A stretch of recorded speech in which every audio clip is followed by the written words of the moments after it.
नमस्कार दोस्तों।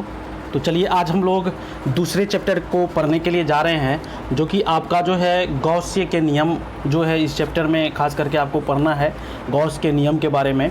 तो गॉस के नियम को जानने से पहले हमें विद्युत फ्लक्स मालूम होना ज़रूरी है। ठीक है, हमें गॉस के नियम जानने से पहले विद्युत फ्लक्स जानना क्या है, ज़रूरी है। तो विद्युत फ्लक्स होता क्या है ये बात हम देखते हैं और समझने की कोशिश करते हैं। आप लोगों को यदि आप फाउंडेशन क्लास में क्लास किए होंगे तो आप लोगों को मालूम भी होगा कि विद्युत फ्लक्स क्या होता है। तो आप कह सकते हैं कि विद्युत फ्लक्स जो होता है कि जैसे आपका ये वाला कोई सेक्शन हम ले लेते हैं, ठीक है, अच्छे से समझिएगा। जैसे मान के चलिए ये कोई ऐसा भाग है क्रॉस सेक्शनल एरिया ऐसे करके, और उससे कितनी विद्युत क्षेत्र रेखाएं गुजरती है।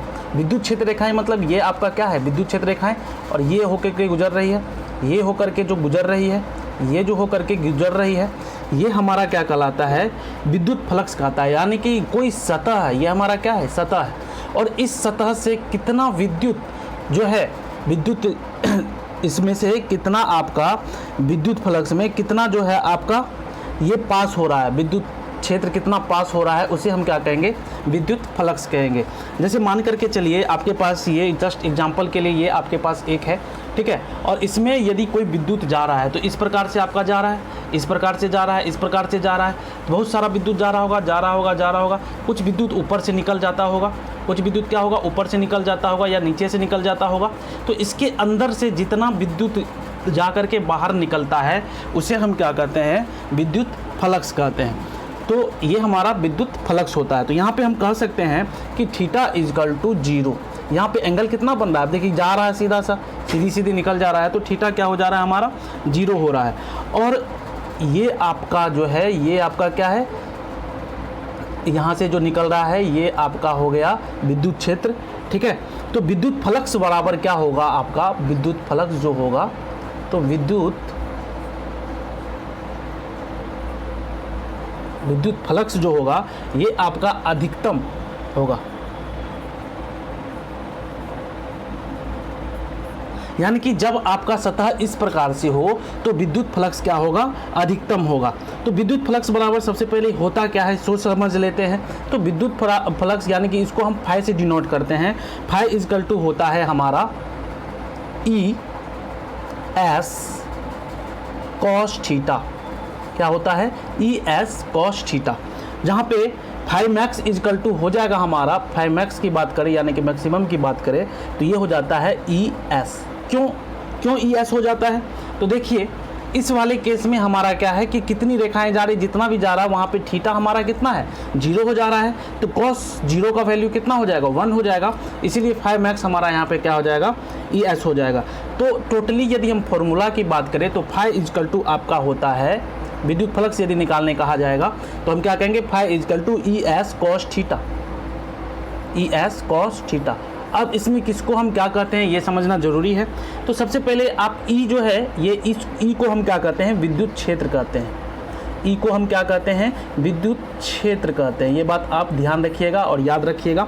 उसके बाद एस को हम क्या कहते हैं, क्षेत्रफल सदिश कहते हैं। एस को हम कहते हैं क्षेत्रफल सदिश। उसके बाद जो है आपको थीटा क्या होता है, थीटा हमारा जो होता है, तो आपको बस ये बात याद रखना है कि फाई इजकल टू क्या होता है, ई एस कॉस थीटा होता है, जहाँ पे ई हमारा विद्युत क्षेत्र हो जाता है और एस क्या होता है, क्षेत्रफल सदिश होता है। और ये थीटा जो है, थीटा मतलब ई और एस के बीच का जो एंगल होता है, यानी कि ई व एस के मध्य कोण, ठीक है, ई और एस के मध्य क्या होता है, कोण होता है। तो थीटा हमारा क्या हो जाता है, ई व एस के मध्य कोण हो जाता है। तो ये हमारा क्या हो गया, इसी को हम कहते हैं, इस फाई को हम क्या कहते हैं, विद्युत फ्लक्स कहते हैं। तो एक बार मैं इसका डिफिनीशन आपको लिख देता हूँ और इसके बाद जो है कुछ केस को मैं आपको समझा दे रहा हूँ, आप उसको अच्छे से समझ जाइएगा। तो विद्युत फ्लक्स कहने का मतलब, जब भी विद्युत फ्लक्स की बात होगी तो सिंपल सी बात है, ये हमारा कोई सतह है, इस सतह से कितनी विद्युत रेखाएं गुजर रही है, इस सतह से, कोई भी सतह है, ये मान के चलिए आपका जो है कोई भी सतह है, जैसे यही सतह है, तो इस सतह से कितना विद्युत जो है आपका, कितना इससे विद्युत जा रही है, ये सतह है और इससे आर पार कितना जा रही है, ठीक है। तो उसी को हम क्या कहते हैं, विद्युत फ्लक्स कहते हैं। तो एक बार इसका डिफिनीशन लिख देते हैं तो आप लोगों को और क्लियर हो जाएगा। तो चलिए हम विद्युत फ्लक्स के बारे में पढ़ते हैं। तो सबसे पहले जो है विद्युत फ्लक्स जो है, जो सतह होगा वे किस किस प्रकार से हो सकता है, और जो है उस सतह का विद्युत फ्लक्स क्या क्या हो सकता है, ठीक है। कोई भी सतह है वे किस किस प्रकार से हो सकता है। तो सबसे पहली बात मान के चलिए, ये मेरे पास क्या है, एक मैं आपको एग्जांपल के लिए चार्जर लेकर के आया हूँ। देखिए आज जो है मैं थोड़ा बोर्ड पे लिख करके बता रहा हूँ, क्योंकि थोड़ा सा पैर में प्रॉब्लम है और आपका क्रैश कोर्स का है, तो एक भी क्लास में नहीं चाहता हूँ कि आपका मिस हो। इसीलिए जो है तब पर भी मैं चाह रहा हूँ कि आपका क्लास होते रहे, चाहे जिस तरह से भी हो, आपका पढ़ाई रुके नहीं, आपका टाइम पे सिलेबस कंप्लीट हो। इसीलिए जो है मैं आज इस तरह से थोड़ा सा पढ़ा रहा हूँ। आज थोड़ा सा जो है आप कोऑर्डिनेट कर लीजिए, ठीक है। तो देखिए सबसे पहली बात, इलेक्ट्रिक फ्लक्स में सबसे पहला जो है सतह हमारा, ये हमारा क्या है, एक सतह है, और ये जो सतह है इस प्रकार से जब हो जाए, ठीक है, ये सतह हमारा जब इस प्रकार से हो जाए तो विद्युत क्षेत्र रेखा, विद्युत क्षेत्र जो होगा वे किस प्रकार से होगा। तो आप लोगों को मैंने बताया था कि जो विद्युत क्षेत्र होगा वे क्या होगा, इस पार से इस पार निकल करके आएगा। तो कुछ विद्युत क्षेत्र इधर जाएगा, इसमें जाएगा, इसमें से जाएगा, और इधर बाहर निकलेगा, इधर इधर इधर, इस तरह से कुछ ऊपर से चला जाएगा। तो ये चलिए ठीक है, तो ये हमारा विद्युत फ्लक्स हो गया। तो ये हमारा ई वेक्टर जो है, ये हमारा क्या हो गया, ये हमारा विद्युत क्षेत्र हो गया। ये एस जो है, ये भैया क्या है, तो ये जो एस है ना, ये एस हमारा है कि जो भी सतह होता है उस पर हम क्या करते हैं, परपेंडिकुलर डालते हैं। तो ये हमारा जो सतह है इस पर हम परपेंडिकुलर डालेंगे, तो यानी कि लंब डालेंगे, तो लंब हमारा इस प्रकार से होगा। लंब हमारा कैसा होगा, ऐसा होगा। यदि इसी को हम ऐसे कर दे तो लंब हमारा ऐसा हो गया। यदि हम इसी को ऐसे कर दे तो लंब हमारा कैसा हो जाएगा, यानी कि इस प्रकार से हो जाएगा। तो लंब के कारण क्या होता है, सारा चीज़ चेंज हो जाता है, ठीक है। तो यहाँ पे हम जानते हैं विद्युत फ्लक्स बराबर क्या होता है, तो phi equal to E S cos theta होता है, ठीक है। जहाँ पे हम थीटा के जगह पे कितना रख देंगे, थीटा के जगह पे जब 0 रख देंगे तो फाई इजकल टू कितना आ जाएगा, ई एस आएगा। यानी कि जो विद्युत फ्लक्स का जो मैक्सिमम वैल्यू आता है वे इसी केस में आता है जब सतह हमारा इस प्रकार से हो, ठीक है ना। जब सतह हमारा इस प्रकार से हो तो यानी कि सतह जब हमारा इस प्रकार से होगा तो विद्युत फ्लक्स का मान सबसे ज़्यादा आएगा। अब सेकेंड केस, यही जो हमारा विद्युत फ्लक्स था, यही जो हमारा भाग था, अब इसको हमने क्या किया, अब इस प्रकार से कर दिया। तो अब क्या होगा इसमें, तो जो विद्युत फ्लक्स आएगी यूं निकल कर चले जाएगी, यूं निकल करके चले जाएगी, यूं निकल करके चले जाएगी, यूं निकल करके चले जाएगी। देखिए इतना मोटा नहीं होता, बहुत पतला सा सतह होता है। तो सतह से निकल करके ऐसे करके चला गया, ऐसे करके निकल के चला गया, ऐसे निकल करके चला गया, ऐसे नीचे से निकल करके चला गया। इसके अंदर से कोई नहीं जा पाएगा। तो ये तो हो गई सीधी बात कि विद्युत फ्लक्स, ये हमारा क्या है, ये सतह है, ये वाला गोल वाला जो हिस्सा आप देख रहे हैं यही हमारा क्या है, सतह है। और विद्युत फ्लक्स किधर होगा, तो विद्युत इसमें जो है सदिश, क्षेत्रफल सदिश किधर होगा, तो क्षेत्रफल सदिश को हम ऐसे कहते हैं। तो इस पर हम क्या करेंगे, लंब डालेंगे, तो लंब हमारा इस प्रकार से होगा। तो ये हमारा क्या हो गया, क्षेत्रफल सदिश हो गया, और ये विद्युत क्षेत्र हो गया। तो इसीलिए हम phi equal to E S cos, यहाँ पे एंगल दोनों के बीच कितना बन रहा है, 90 डिग्री बन रहा है। तो हम कहाँ कितना रखेंगे, यहाँ पे एंगल, यहाँ पे 90 रखेंगे, और जानते हैं कॉस 90 का वैल्यू कितना होता है, 0 होता है। तो इसलिए फाई का वैल्यू कितना आ जाएगा, 0 आ जाएगा। तो विद्युत फ्लक्स बराबर क्या हो जाएगा, यहाँ पे मिनिमम हो जाएगा, जो कि हमारा निकल करके 0 निकल करके आएगा, ठीक है। एक तीसरा केस और है, उसको भी पढ़ लेते हैं। तो हमारा ये विद्युत फ्लक्स का जो है केस कंप्लीट हो जाएगा। 2-3 केस होता है उसमें, किस प्रकार से मतलब कि सारा चीज़ होता है। उसके बाद मैं डिफिनीशन बताऊंगा और सारी चीज़ों को भी मैं बताने वाला हूँ। अभी गॉस के नियम से पहले सारी चीज़ों को मैं आज आपको कंप्लीटली बता दूंगा। चलिए आगे चलते हैं। तब चलिए तो अब बात करते हैं, थोड़ा सा डिफिनीशन जान लेते हैं, ठीक है ना। विद्युत फ्लक्स क्या होता है, थोड़ा सा डिफिनीशन जान लेते हैं। देखिए आपके 2 नंबर के क्वेश्चन में जरूर रहता है विद्युत फ्लक्स जो है ना भैया, 2 नंबर के क्वेश्चन में जरूर रहता है, और इसे समझना बहुत ज़रूरी है। इसे आप छोड़ दीजिएगा तो गॉस के नियम से एक जो है आपको पक्का रहेगा क्वेश्चन डेरिवेशन का, तो इसे आप छोड़ दीजिएगा तो आपको समझ में आएगा नहीं। आप रटते रहो, भुला जाओगे एग्जाम में, ये बात याद रखो। तो मैं जो बता रहा हूँ उसको आप पूरा ख्याल से देख लो। तो विद्युत फ्लक्स क्या होता है, किसी सतह से गुजरने वाली विद्युत क्षेत्र रेखा को दर्शाने के लिए जिस भौतिक राशि को परिभाषित किया गया है विद्युत फ्लक्स कहलाता है। तो मैंने बताया था कोई सतह है, उससे जितनी हमारी विद्युत क्षेत्र रेखाएं गुजर रही है उसको परिभाषित करने के लिए जो हमने यूज किया यानी कि फाई, तो वे हमारा क्या होता है, वही हमारा होता है विद्युत फ्लक्स। और विद्युत फ्लक्स में मैंने आपको बताया कि फाई इक्वल टू क्या होता है, ई एस कॉस थीटा। तो ई एस कॉस थीटा, तो एस मतलब क्या, लंब, ठीक है, क्षेत्रफल सदिश जो होता है हमारा, ठीक है। तो ये चीज़ आपको याद रखना है और आपको फॉर्मूला भी मैंने बताया इससे पहले, वे आपको याद रखना है। हो सकता है एक नंबर में आपको फॉर्मूला पूछ दे। चलिए अब जो है तीसरा जो है आपका टाइप विद्युत फ्लक्स के प्रकार के बारे में मैं बता रहा था, केस के बारे में बता रहा था। तीसरा केस क्या है, देखिए एक बार हमारा सतह किस प्रकार से था, इस प्रकार से था। दूसरे केस में सतह हमारा इस प्रकार से हो गया और तीसरे केस में सतह जब हमारा इस प्रकार से हो जाए, जब तीसरे केस में सतह इस प्रकार से हो जाएगा, यानी कि जब इस प्रकार से हो जाएगा, देखिए जब इस प्रकार से हो जाएगा तो क्या करेगा, टच करके यू निकलेगी, टच करके यू निकलेगी इधर, और इसका जो लंब होगा, यानी कि अब देखो अच्छा से समझो, ये जो लंब था हमारा क्या था, इस प्रकार से था, तो ऐसे था तो इस प्रकार से हो गया, ऐसे था तो इस प्रकार से, अब ऐसे हो गया तो लंब कैसा होगा, ऐसे तिरछा होगा, यूं तिरछा होगा, तो लंब हमारा तिरछा हो जाएगा और इस दोनों के बीच का एंगल कितना हमारा होगा, थीटा होगा। तो यहाँ पे जो इसको हम फाई इक्वल टू लिखेंगे तो क्या लिखेंगे, ई एस नहीं लिखना है, सिर्फ ई कॉस थीटा लिख देना है, ठीक है। चलिए अब आगे चलते हैं, दूसरे प्रकार के बारे में पढ़ते हैं और सबसे इम्पोर्टेंट टाइप है ये, सबसे इम्पोर्टेंट प्रकार है ये, आपको आना बहुत ज़रूरी है। इससे ही रिलेटेड आपको पूरा का पूरा डेरिवेशन है, अभी जो मैं आपको बताने वाला हूँ इससे रिलेटेड ही डेरिवेशन पूरा है। आज आप पूरा अच्छे से समझ लो, उसके बाद कल फिर मैं आपको बोर्ड पर आके बताऊँगा, ठीक है ना। देखिए आपका सिलेबस टाइमली कंप्लीट होगा, उसके लिए भी आप टेंशन फ्री रहिए। तो चलिए देखते हैं अब आगे, इसको आगे बढ़ाते हैं अपने कार्यवाही को। अब देखिए हमें पढ़ना है अनियमित सतह पे विद्युत फ्लक्स निकालना है। तो ये जो हमारा सतह है ये अनियमित है, यानी कि यह जो है आपका दिया नहीं हुआ है कि किस प्रकार का सतह है। देख सकते हैं इसका जो एरिया है ये आपको कैसा लग रहा है, मतलब कि जिगजैग या मतलब अल्टर सल्टर टाइप का लग रहा है। तो जब सतह हमारा क्या होगा, नियमित होगा, यानी कि हमें पता नहीं होगा कि ये किस प्रकार का है, तो सबसे पहले हमें क्या करना होगा, ये सबसे ज़्यादा यूज होगा, ये चीज़ जो अभी मैं बता रहा हूँ आप लोगों को, ये सबसे ज़्यादा यूज होगा। इसको आप याद रख लो, इसका तरीका समझ लो, आप कोई भी डेरिवेशन में नहीं फंसोगे, आपको पूरा डेरिवेशन याद रहेगा, मेरी गारंटी। तो कह रहा है कि जब ये अनियमित सतह रहेगा तो इसमें हमें क्या निकालना है, विद्युत क्षेत्र यानी विद्युत फ्लक्स निकालना होगा। तो सबसे पहले हम क्या करेंगे, इसके एक छोटे से हिस्से को लेंगे। तो कोई एक छोटा सा हिस्सा आप मान के चलो ये ले लेते हैं, ठीक है। और उसके बाद हम क्या करेंगे कि उसका जो है हम लोग विद्युत क्षेत्र जो है इस प्रकार से होगा, ठीक है। और इसका ये हो गया आपका डी एस, छोटे से हिस्सा के लिए ले रहे हैं इसलिए हम डी एस ले रहे हैं, ठीक है ना। और ये आपका एंगल कितना हो जाएगा, यहाँ थीटा हो जाएगा और ये हमारा क्या हो जाएगा, ई वेक्टर हो जाएगा। तो डी एस वेक्टर बराबर कहने का मतलब ये क्या है, डी एस है पूरे सतह के लिए, ठीक है ना। ये वेक्टर इसलिए लगाए हैं क्योंकि ये क्या है, वेक्टर क्वांटिटी है, मैग्नीट्यूड डायरेक्शन दोनों है इसमें।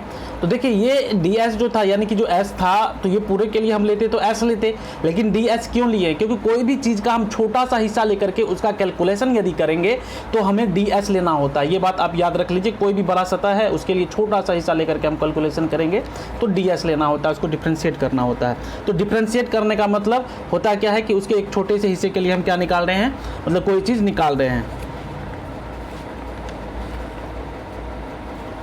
तो यहाँ से क्षेत्रफल का, यहाँ से जो है हमारा ds बराबर हम कह सकते हैं कि क्षेत्रफल का अल्पांश होगा, क्षेत्रफल का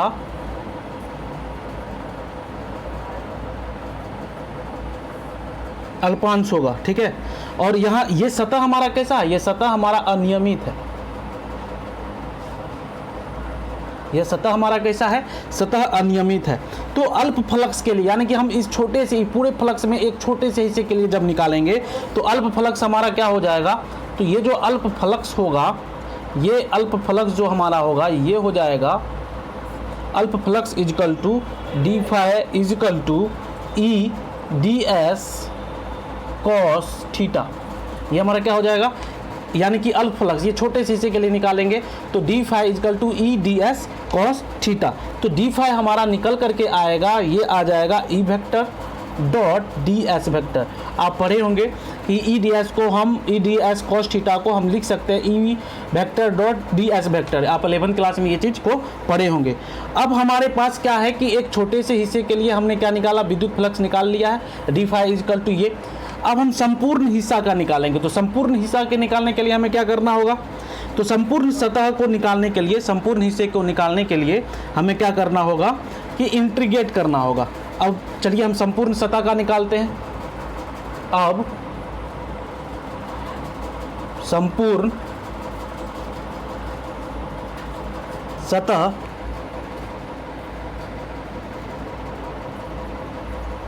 से पारित फ्लक्स। अब संपूर्ण सतह से पारित फ्लक्स के बारे में हम निकालेंगे। तो अब हमें क्या करना होगा, ये वाला जो है इसको हम क्या करेंगे, इंटीग्रेट जब कर देंगे, यानी कि इंटीग्रेशन जब कर देंगे तो हमारी टोटल सतह का निकल जाएगा। छोटे से हिस्से के लिए हमें डिफरेंशिएट करना होता है और पूरे सतह को हमें क्या करना होता है, इंटीग्रेट करना होता है। तो हमने सबसे पहले छोटे से हिस्से का कर लिया। अब इसे जब हम इंटीग्रेट कर देंगे तो हमें टोटल हिस्से का यानी कि निकल जाएगा। तो हम क्या कह सकते हैं कि फाई टोटल इजकल टू क्या हो जाएगा, डी फाई इजकल टू हमारा निकल करके आ जाएगा E dot D S, integration E dot D S. ठीक है, तो यहाँ से हम कह सकते हैं कि यदि किसी अनियमित सतह का हमें क्या निकालना है, अनियमित सतह का विद्युत फ्लक्स निकालना है, तो उसके लिए सबसे पहले हमें क्या करना होगा, सबसे पहले हमें याद रख लीजिए, सबसे पहले हमें क्या करना होगा, सबसे पहले हमें डी फाई निकालना होगा। डी फाई हम जानते हैं ई डी एस कॉस थीटा होता है। तो हम वेक्टर में पढ़ के आ चुके हैं, वेक्टर में पढ़े हुए हैं कि E D S cos theta क्या होता है, ई vector dot D S vector, ई vector dot D S vector. तो यहाँ से ई vector dot D S vector हो जाएगा। अब हमें संपूर्ण सतह का निकालना है। इस संपूर्ण सतह का जब निकालना है तो इसके लिए हमें क्या करना होगा, तो संपूर्ण सतह को निकालने के लिए हमें क्या करना है, इंटीग्रेट कर देना है। तो इस वाले पार्ट को हमें क्या कर देना है, इंटीग्रेट कर देना है। तो इंटीग्रेट कर देंगे तो phi total equal to D phi equal to, फिर इसको इंटीग्रेशन लगा दीजिए तो E vector dot D S vector हो जाता है। ठीक है, तो आप देख रहे हैं कि अनियमित सतह का हमने किस प्रकार से विद्युत फ्लक्स निकाला है। ये आपको सबसे ज़्यादा यूज होगा इस पूरे चैप्टर में। अब चलिए टाइप 5 के बारे में पढ़ते हैं। लास्ट केस जो है, 4 केस के बारे में हमने पढ़ लिया। अब जो है इसके 5वें केस के बारे में पढ़ते हैं। इसका 5वां केस हमारा क्या कहता है। अब जो है सबसे केस 5वां जो सबसे आपका मेन और सबसे इम्पोर्टेंट पॉइंट है, 5वां जो है आपका सबसे इम्पोर्टेंट पॉइंट है। और इसमें क्या कह रहा है कि जो निर्गत फ्लक्स होगा, निर्गत फ्लक्स क्या होगा हमारा, निर्गत फ्लक्स, ठीक है, निर्गत फ्लक्स धनात्मक व आगत फ्लक्स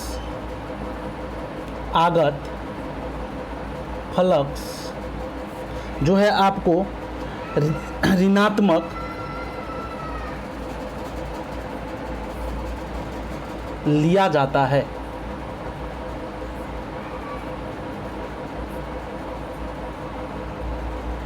निर्गत फ्लक्स धनात्मक व आगत फ्लक्स क्या लिया जाता है, ऋणात्मक लिया जाता है, लिया जाता है। 1 मिनट आपको दिखाई नहीं पड़ रहा होगा, ऋणात्मक इधर लिख देता हूँ, लिया जाता है। तो समझिए इस बात को क्या कहा जा रहा है। इसमें देखिए, इसमें कहा जा रहा है कि कोई फ्लक्स होगा, ठीक है, और उस फ्लक्स से हमें यदि जाते हुए नज़र आएगी, कोई चीज़ हमें जाते हुए यदि नज़र आ रहा है तो उसको हम धनात्मक लेंगे। यदि जैसे मान के चलिए ये इससे आ रहा है, तो जाते हुए हमें नज़र आ रहा है, ये हमें क्या हो रहा है, जाते हुए नज़र आ रहा है, तो इसमें हम क्या लेंगे, पॉजिटिव लेंगे, यानी कि धनात्मक लेंगे। और वही जब हमारा कोई फ्लक्स है, ठीक है, कोई फ्लक्स है, इसमें कोई चीज़ आते हुए नज़र आ रहा है, इसमें क्या हो रहा है, आते हुए जब नज़र आएगा तो इसमें हम क्या लेंगे, निगेटिव लेंगे। तो उस समय हमें क्या लेना होगा, निगेटिव लेना होगा। यानी कि जो फाई होगा, ये जो फाई इजकल टू हो जाएगा, एक बार हमारा पॉजिटिव हो जाएगा, यानी कि इस केस में आपका पॉजिटिव हो जाएगा, और एक बार फाई इजकल टू क्या हो जाएगा, निगेटिव आ जाएगा, यानी कि एक बार फाई आपका क्या हो जाएगा, निगेटिव हो जाएगा। तो वही चीज़ का जो है यहाँ पे डायग्राम बनाया गया है, आप समझ सकते हैं कि यहाँ से पॉजिटिव से जो है जा रहा, यानी कि जो जाएगा पॉजिटिव से और जो आएगा नेगेटिव पे, ठीक है। तो नेगेटिव लेंगे और पॉजिटिव कब लेंगे, ये बात आपको समझ में आ गई होगी। अब बात करते हैं हम गॉस के नियम के बारे में। तो जो गॉस का नियम है, ये जो है आपका सबसे इम्पोर्टेंट टॉपिक होने वाला है गॉस के नियम। और आपका ये चैप्टर अब 2 दिन में जो है कंप्लीट हो जाएगा, दूसरा चैप्टर भी कंप्लीट हो जाएगा। उसके बाद हमें बस 2 चैप्टर और पढ़ना है और इलेक्ट्रोस्टैटिक्स पूरा कंप्लीट हो जाएगा। यानी कि जो आप लगभग 1.5 मंथ पढ़े थे वे मात्र आपका 10 से 12 क्लास में मैं 10 क्लास में मैं कंप्लीट कर रहा हूँ। उसके बाद बच जाता है सिर्फ ऑब्जेक्टिव, और मैं आपको 2 नंबर और जो आपको पूछा जा सकता है 4 नंबर के क्वेश्चन में मैं वे आपको भेज दूंगा, ठीक है। तो ये आपको इतना जो है कंप्लीटली आज एक बार देख लेना है। आप यदि देख रहे हैं तो पूरा एक बार अच्छे से समझ लीजिए, तो आपको जो है डेरिवेशन में कहीं भी दिक्कत होने वाली नहीं है। तो चलते हैं अब आगे और देखते हैं आगे क्या है हमारा। तब आगे हम बात करते हैं, अब हम पढ़ेंगे गाउस के नियम, ठीक है। तो हमें क्या पढ़ना है, गाउस के नियम के बारे में। तो गाउस के नियम देखिए, ये सब चीज़ आपको याद रखना है। 2-2 नंबर में ये आपका पूछ सकता है। विद्युत फलक 2 नंबर में पूछ सकता है। विद्युत फलक का जो फॉर्मूला होता है φ क्या मैंने बताया था, ES cos थीटा। ये सारा चीज़ आपको जो है 1 नंबर 2 नंबर में पूछा जा सकता है। तो ये सारा चीज़ जो आपको याद रखना बहुत ही ज़रूरी है, ठीक है ना। तो ये जो है मैं आपको कल बताऊंगा, और विद्युत फ्लक्स के बारे में मैं आपको कल बताऊंगा, कल अच्छे तरीक़े से बताऊंगा। तो चलिए तब तक के लिए गुड बाय, कल मिलते हैं फिर।